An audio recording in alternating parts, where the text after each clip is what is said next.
తెలంగాణ సమాజానికి 25 ఏళ్ళుగా నేను సుపరిచితుని. నా 25 సంవత్సరాల రాజకీయ జీవితంలో ఏ బాధ్యతలో ఉన్నా, ఏ పార్టీలో ఉన్నా ఎథికల్గా వాల్యూతో ఉండాలని చెప్పి కోరుకుంటాను. నేను 2014 జూన్ 2వ తారీఖు నాడు తెలంగాణలో ప్రభుత్వం ఏర్పడిన తర్వాత మొట్టమొదటి ఆర్థిక మంత్రిగా పనిచేసిన. 2018 సెప్టెంబర్ వరకు నేను ఈ రాష్ట్రానికి ఆర్థిక మంత్రిగా పనిచేసిన. తెలంగాణ రాష్ట్రాన్ని సాధించుకున్నది నీళ్ల కోసం, నిధుల కోసం, మా ఉద్యోగాలు మాకు కావాలని చెప్పి సాధించుకున్నాం. 2005లో ఆనాటి ప్రభుత్వం జలయజ్ఞంలో భాగంగా తుమ్మిడిహట్టి చేవెళ్ల ప్రాజెక్టుని ఆనాడు ప్రపోజ్ చేసింది. దాని విలువ 2006-7లో దాని విలువ 16,500 కోట్ల రూపాయలు. తుమ్మిడిహట్టి చేవెళ్ల ప్రాజెక్టు. ఆ తదుపరి 4-5 సంవత్సరాల తర్వాత మళ్ళీ అదే ప్రాజెక్టు 38,000 కోట్ల రూపాయలకు పెంచారు. ఆనాడు తుమ్మిడిహట్టి దగ్గర 152 ఫీట్లు బరాజు కట్టాలి, నీళ్ళని డైవర్ట్ చేయాలి, లిఫ్ట్ పెట్టి ఎల్లంపల్లికి తీసుకురావాలని చెప్పి ప్రపోజల్స్ ఉండే.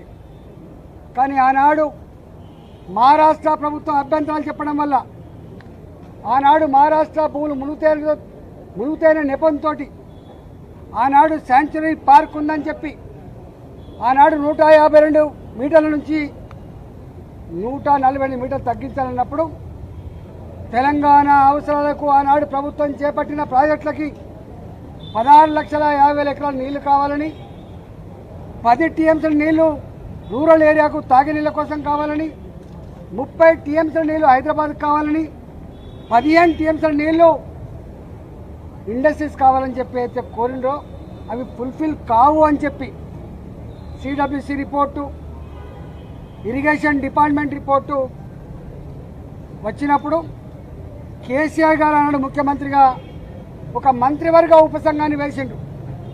హరీష్ రావు గారి నాయకత్వంలో వారు ఆనాడు ఇరిగేషన్ శాఖ మంత్రి, నేను ఆర్థిక మంత్రిగా, అదేవిధంగా ఇవాటి మంత్రిగా ఆనాడు మంత్రిగా ఉన్నటువంటి తుమ్మల నాగేశ్వరరావు గారు ఆర్ఎండ్బి మంత్రిగా మంత్రివర్గ ఉపసంఘం వేసిండ్రు. మంత్రివర్గ ఉపసంఘం సిడబ్ల్యూసి రిపోర్ట్లు, ఇరిగేషన్ డిపార్ట్మెంట్ ప్రతిపాదనలు, వాళ్ళ అవసరాలన్నీ కూడా మా ముందుకు పెట్టినప్పుడు మేమన్నాం, ఒకవేళ కనుక ఈ తుమ్మిడిహట్టి చేవెళ్ళ మన అవసరాలని తీర్చకపోతే మరో ప్రత్యామ్నాయ మార్గాన్ని అన్వేషించమని చెప్పినప్పుడు వారు అనేక రకాల సర్వేలు చేసి, అది టెక్నికల్ వాళ్ళు కాబట్టి ఇవాళ మేడిగడ్డ, సుందిల్ల, అన్నారం ప్రాజెక్టులకి వాళ్ళు ప్రపోజ్ చేశారు.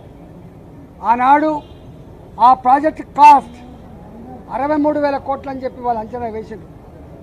ఆ తదుపరి అనేక పరిణామాలు, అనేక జిల్లాల్లో వచ్చిన డిమాండ్లు, ఇంకా అనేక కొత్త ఏరియాకు నీళ్ళు ఇవ్వాలన్నటువంటి రైతుల ఆక్రందనలు, ఉన్న ఇరిగేటెడ్ ఏరియాకు స్టెబిలైజ్ చేయాలన్నటువంటి నిర్ణయాలు, అనేక రకాల నిర్ణయాల వల్ల అది 82,000 కోట్లకు పోయినమాట వాస్తవం.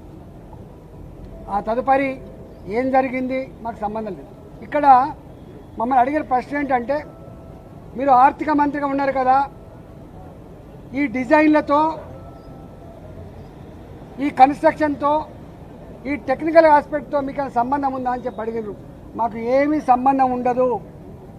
రెండో ప్రశ్న, వాళ్ళని కాళేశ్వరం స్పెషల్ పర్పస్ వెహికల్ అయితే పెట్టిండ్రో, కాళేశ్వరం ఇరిగేషన్ ప్రాజెక్టు కోసం ఒక కార్పొరేషన్ పెట్టిండ్రో, ఆ కార్పొరేషన్ రుణాల మీద మీకైనా అధికారం ఉందని అడిగినారు.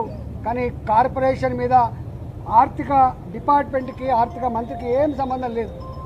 వాళ్ళు ఆనాడు ప్రాజెక్ట్ రిపోర్టు బ్యాంకులో సబ్మిట్ చేసిండ్రు, డబ్బులు తెచ్చుకున్నారు, వాళ్ళే ఖర్చు పెట్టుకుని తప్ప మాకు సంబంధం లేదు.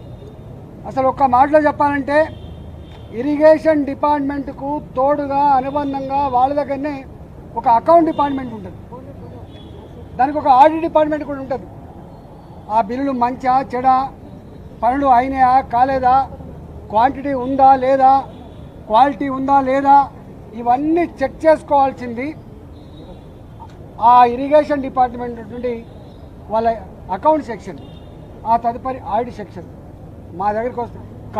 కాళేశ్వరం కార్పొరేషన్ కింద ఏ డబ్బులైతే ఉండనో వాళ్ళే నేరుగా పే చేసుకునే మాకు సంబంధం లేదు.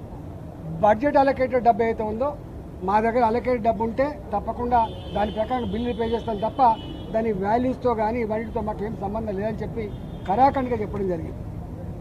కానీ వాళ్ళ ఎంత దుర్మార్గులు అంటే ఈ ఈటల రాజేంద్ర గారు పిలుస్తాండ్రు. ఏం పిలుస్తావు, ఏం పిలిచినా ఏముంటుంది? మా బతుకు చాలా ట్రాన్స్పరెంట్గా, మేము ఎథిక్స్ కోసం బతికిన వాళ్ళం, ప్రజల కోసం బతికిన వాళ్ళం. కంత మీద తుపాకీ పెట్టినా కూడా గదే మాట మాట్లాడడం తప్ప ఇంకోటి మాట మాట్లాడటం కాదు. ఇవాళ పిచ్చి కూతలు, కారు కూతలు, ఇలా కుక్కలు లెక్క ఎగబడ్డే మాటలు చూస్తూ ఉంటే బాధ అనిపిస్తూ ఉంది. ఏది ఏమైనా తెలంగాణ ప్రజలు నిజమైన న్యాయ నిర్ణేతలు. ఎవడు తప్పు చేసిండో, ఎవడు ఒప్పు చేసిండో వాళ్ళు నిర్ణయిస్తారు తప్ప ఇవాళ కొద్దిమంది బట్టకాల్చి మీద చేసినంత మాత్రం మీకు అయ్యే ప్రసక్తి లేదు. కానీ ఒక్కటి మాత్రం మళ్ళీ ఒకసారి చెప్పదలుచుకున్న, 3 బరాజులు మేడిగడ్డ దాని విలువ 4,600 కోట్లు, సుందిల్లా అదేవిధంగా అన్నారం ఒకదానికేమో 2,700 కోట్లు, ఒకదానికేమో 2011 కోట్లు. నేను ఒకటే కాంగ్రెస్ పార్టీని డిమాండ్ చేస్తా ఉన్నా, భారతీయ జనతా పార్టీ ఇప్పటికే చెప్పింది నిజాయితీగా ఉండాలని చెప్పి కోరుతుంది. పార్టీ ప్రభుత్వ ధనాన్ని దుర్వినియోగం చేద్దని చెప్పి కోరుతుంది, చట్టాన్ని లోబడి ఉండాలని చెప్పి కోరుతుంది, నీకు ఇచ్చిన కర్తవ్యాన్ని ఒక ప్రజలకు బాధ్యతతో పనిచేయమని చెప్పి కోరుతుంది. ఇవాళ మేము కోరుతా ఉన్నాం. అంతకుముందు అనేక కమిషన్లు వేసిండ్రు, ఎందుకు రిపోర్ట్లు బయట పెడతలేరు, ఎందుకు చర్యలు చేపడతలేరు? నేను ఇక్కడ కూడా కోరుతున్నా, ఇప్పటికే సంవత్సరం గడిచిపోయింది, త్వరగా ఈ రిపోర్ట్ను బయట పెట్టండి. త్వరగా నిజంగా ఎవరు బాధ్యులవుతారో వాళ్ళ మీద చర్యలు తీసుకోవాలి తప్ప మీరు తాత్సారం చేసి బట్టకాల్చి మీదేసి వాటిగా రాజకీయ పబ్బం కట్టుకుంటా అంటే నిన్ను వదిలిపెట్టే ప్రసక్తి లేదు. తెలంగాణ సమాజం నిశ్చితంగా గమనిస్తూ ఉంది. నువ్వు ఏ ఆరోపణలు చేస్తూ ఉన్నావో, ఏ మాటలు మాట్లాడుతున్నావో, ఇవాళ ఆ మాటలకు కట్టుబడి, ఆ ఆరోపణలకు కట్టుబడి రేపు ఆ రిపోర్ట్ను బయటపెట్టు. రిపోర్ట్లో ఏం నష్టం జరిగిందో, ఎన్ని వేల కోట్ల రూపాయలు దుర్వినియోగం జరిగిందో, దానికి కారకులు ఎవరో, తప్పకుండా దోషులు ఎవరో శిక్షించకపోతే నిన్ను ప్రజాక్షేత్రంలో నీకు శిక్ష తప్పదని చెప్పి కాంగ్రెస్ పార్టీ హెచ్చరిస్తాం.